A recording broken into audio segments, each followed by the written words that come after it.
Hi, I'm Jaimie from Eightfold Property, and today I'm going to be talking to you about how to get along with your neighbours as a music student in Brighton.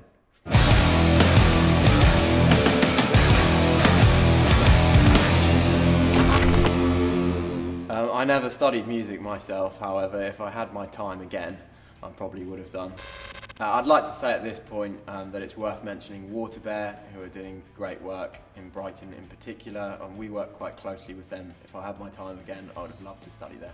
However, I have been a musician in a gigging band for about 10 years, and I've definitely pissed off a few neighbours in my time.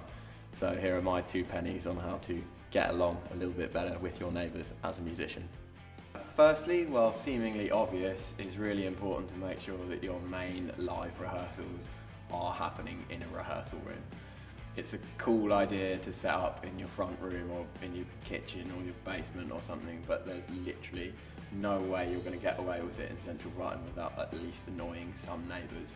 In most city centres, you'll find that the buildings are going to be quite old and noise will travel easily. For example, in Brighton we've got a lot of listed Victorian and Georgian buildings and the noise travels extremely easily.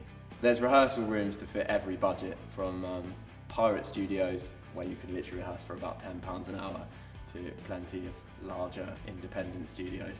Brighton Electric would always be my pick in this city. Point number 2, make use of modern technology. I'm sure with lockdown we've all been online a little bit more. However, it's really important, even as we get back to normal life, to make use of this when you're rehearsing at home. So take the best bits from this, from having to rehearse on Zoom to sharing your parts on Logic, and try and take this into your new normal. You'll get on with your neighbours a little bit better, and it might save you some money too. Bonus tip, just have a chat with your neighbours. You might find that you get lucky and some of them won't mind you rehearsing at certain times. But it is always going to make things a little bit smoother if you're just open about what you're doing and you're willing to compromise and have a chat. So to summarise, if you think you're being too loud, you probably are. If you think you're not being too loud, you probably are. It's really important to keep a good relationship with your neighbours because it literally keeps everyone happy. Them, you, us and your landlord. I've been Jaimie from Eightfold. Hope this video's helped. See you in the next one.